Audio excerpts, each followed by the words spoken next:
Herratkin on tähän kuututtu mutta ei me niitä tarvitse. Olen Mitro Repo, pastori ja luennoitsija.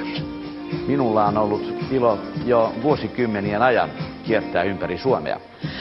Olen vieraillut sadoilla työpaikoilla, tavannut tuhansia ja tuhansia työntekijöitä, yrittäjiä, opiskelijoita, eläkeläisiä.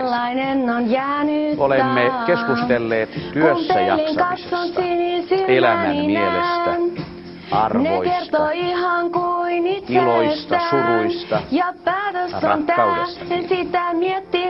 Tämä on ollut minun tapani kantaa yhteiskuntavastuuta, osallistua yhteiskunnalliseen keskusteluun, yrittää vaikuttaa mielipiteisiin.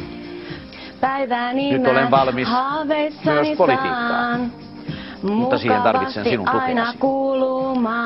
Haluan olla sinun asiallasi. Haluan olla sinun äänesi Euroopassa, ihmisen ääni. Jumalauta mikä mötkö!